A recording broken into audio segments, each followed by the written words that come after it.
What is going on, guys? I know it's been a while.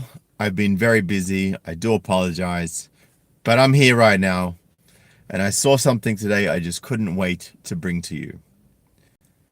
So, do you all remember the MGTOW purge where they demonetized all of our channels, and the Adpocalypse V1.0, V2.0? I'm sure there's been a 3.0. There's been a number of hits on non-leftist leaning content producers like me. But looks like things have come back to bite everyone in the ass. By the way, authentic person, I love the honkler you have as your avatar. Honkler, what a boss. Alphabet, the parent company of Google, had more than $70 billion in market cap wiped out. And it says YouTube is one of the problems. Well, who would have thought Susan Wojcicki was behind the shattering of a company's profits? That left hard, femmed hard. That kind of goes well together. So like peas and carrots, but they sound more similar. And thank you for that $3.33 donation, Ralph Wiggum. I appreciate you, brother. Let's get into this, shall we? Google has a YouTube problem, according to Chief Financial Officer Ruth Porat. On Monday, after reporting that ad revenue grew 15% versus the 24% it saw just a year ago. What happened between a year ago and now? We know the answer to that. Google's parent company Alphabet saw its stock punished. It fell more than 8% Tuesday afternoon. According to Porat, YouTube was one of the culprits, and by the sounds of it, YouTube was the main culprit. While YouTube clicks continued to grow at a substantial pace in the first quarter, the rate of YouTube click growth rate decelerated versus a strong quarter one last year, reflecting changes that we made in early 2018. You remember those changes? Which we believe are overall additive to the user and advertiser experience, Porat said on the company's earnings call Monday.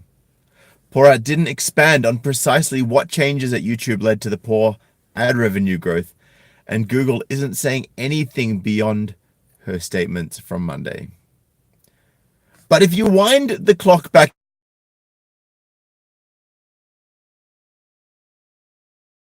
a year, it's easy to. In the first quarter of 2018, Google began making changes to YouTube's algorithms designed to stop harmful content from appearing in the feed of recommended videos you see on the side of a video page. The goal was to make it harder to find videos full of conspiracy theories, fake news, and all that other detritus that occasionally sent advertisers fleeing from the platform.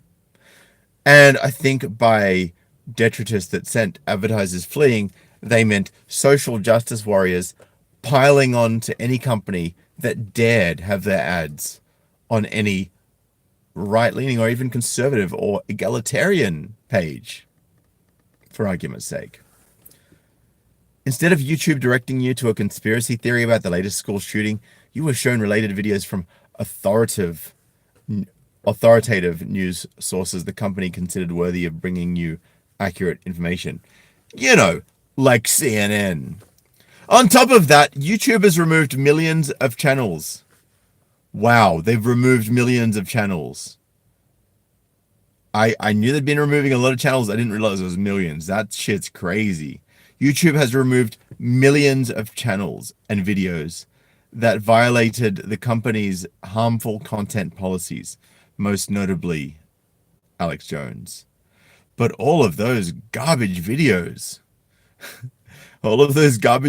also kept engagement high. Who would have thought?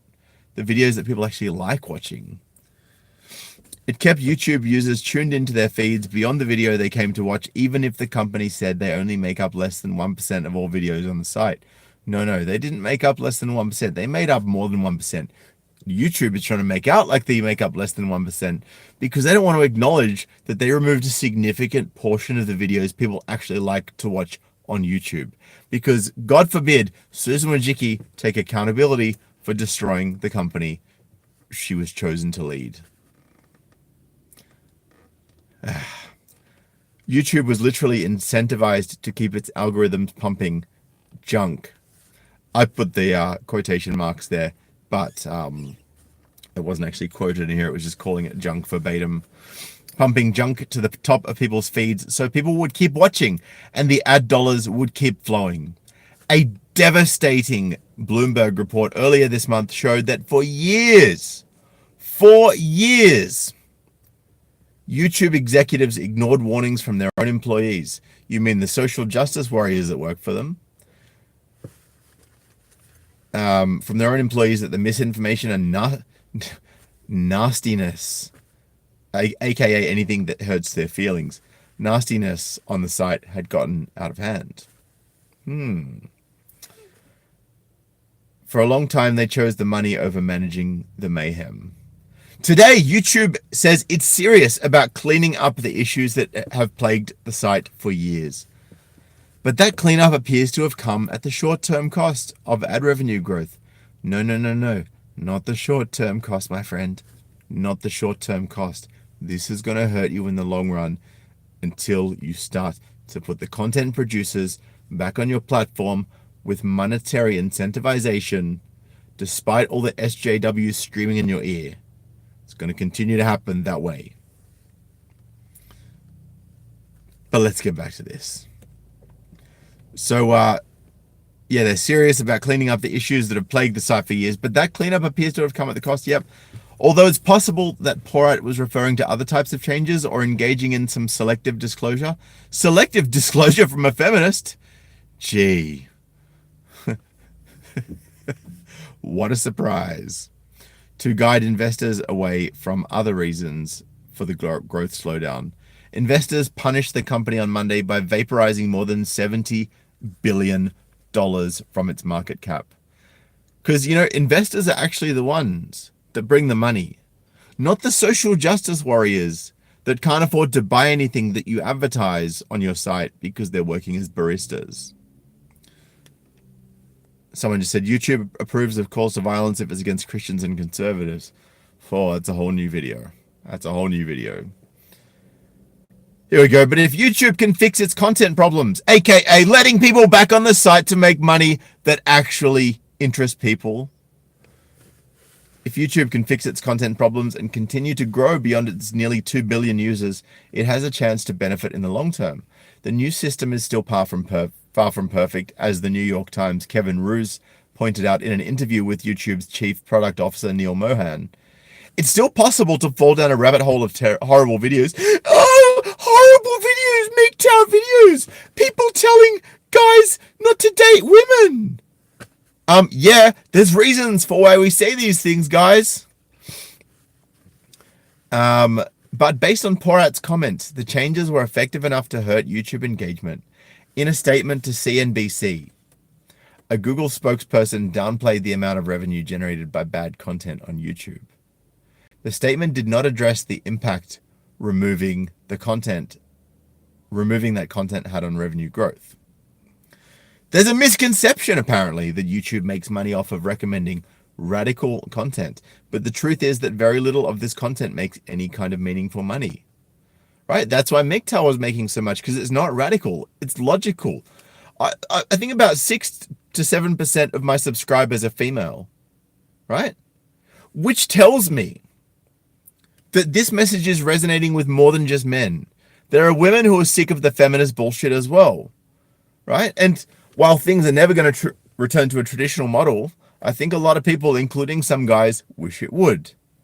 Then there's a lot of guys that are like, well, I don't give a shit if it returns to a traditional model. I'm not getting involved. And that's cool too. Totally respect everyone's point of view. I've got my own, you know, and I don't force that on anyone. I just tell you what I think, give you my thoughts, share this content with you. And smash that thumbs up, guys, if you haven't already. Here, in fact, when we cleaned up our partner program to remove bad actors last year, we made it clear that 99% of those impacted creators were making less than $100 a year, the statement said. So why do you care? If they're only making $100 a year, they're not getting many clicks. So why do you care? Oh, that's right, because they disagree with your ideological possession. YouTube has increased its focus on responsibility and safety, and it adjusted its algorithm in IQ. Not a very intelligent adjustment if you ask me. IQ to reduce recommendations of content that comes close to violating guidelines or is misinformed or harmful, JP Morgan analysts wrote in a research note Tuesday morning. They added that we don't think there's a single clear answer for Google's deceleration, but a number of factors are at work. Yeah, social justice warriors. That's the problem. That's always been the problem. Feminists and social justice warriors. While billions in market cap gone and analysts with billions in market cap gone and analysts already, you can't have analysts without anal, already downgrading Alphabet stock, the biggest question surrounding YouTube today is whether it will continue making improvements to curb the spread of toxic content, aka people telling guys that they're going to get fucked over if they get married most of the time. And we're seeing the stats. We know that is the truth. But, you know, the truth is offensive to some people. Some people who get married don't get fucked over. Some people have wonderful marriages. And man, those people got real lucky. Or they know how to play the game better than any of us. But for most of us, the outcomes are dire if we choose to go that way. And everyone has their own choice to make in life, their own choices to make in life. They can do whatever they want to do, right? It's just, I'm just here to educate you guys, not just on female nature, but on human nature, on the way that we respond to things also. You know what I mean? So, and look, the Mad MGTOW says, I'd be wary of female MGTOWs. Some are chameleons infiltrating to try and get us back to slavery. Look, what I would say to that is, if anyone can take the message that I bring to you to focus on yourself, to put yourself as the number one priority, and to understand that you need to build yourself as a person before anything else, over and above anything else, that's the ultimate outcome. And I know that they're both guys and girls, men and women, that have benefited from the message that I bring on this channel. You know, and look, primarily, yes, I'm exposing the double standard. I'm exposing the feminist infiltration into government. I'm exposing all of the bullshit and the fuckery and the gynocentrism. But guys, there's so much that you can all gain from focusing on yourself, building yourself up, improving who you are as a person within the framework of what makes you happy. That. Ray says, I thought MGTOW was men groping their own wieners. No, it's men guarding their own wallets. And Motorcycle Man says, why is this broadcast coming from inside the car? Is his wife telling him he can't do it in the house? The shaming language from other men. Just the kind of people that are helpful to you, right? Let me tell you, Motorcycle Man, and you can actually go back and see a video I did, why Sydney streams from his car. Did it quite a while ago now, but you can search for it. So there's multiple reasons. A, I'm at a service station because it was getting too dark to be able to do it by the time I got home. B, I get much better speed and signal from my mobile phone than I do from my home internet. C, the audio is fucking spectacular in here. D, I've got both my hands free so I can be as expressive as I want without having to be like, oh, look at me, I'm streaming, doing a selfie stream, right? I don't like that kind of thing. I like to be able to sit, be comfortable, engage with you guys. Have a nice steady image so it's not shaking as I hold it up. And also, the lighting in my house is fucking terrible. And there's no way comfortable to sit. Do you have any idea how comfortable these seats are in my car? They're amazing. I could sit here for hours if I had other stuff I wanted to do, actually. Of course, because I'm not going to waste my time just sitting here for the sake of it. And I just wanted to thank two gentlemen. Caliban777 said, YouTube should let their users decide for themselves what they want to view. YouTube's censors will never please everyone. And I also got a donation from the Price is Right review. I appreciate both you guys. Yo, what's up, my man? Hope your night is awesome. Positive off-topic request. If you haven't seen Avengers Endgame yet, it's glorious. Go see it. You know what? The Price is Right review. I just might do that. I just might do that on your recommendation. Thank you for letting me know about that. And before I close off here, guys, if you haven't smashed the thumbs up already, please do that. Please smash the thumbs up. Please make sure you comment after this live video has finished. And please make sure you share this video with anyone that you think will get a kick out of it. Because believe me, we all know some people that are going to get a kick out of YouTube, getting kicked in the ass by its investors and by the users of its platform. All right, guys, I'm out of here for now. I appreciate you all. Thank you so much for tuning in. Big love. If you want to donate, paypal.me/SydneyMGTOW or patreon.com/SydneyMGTOW. But until next time, peace.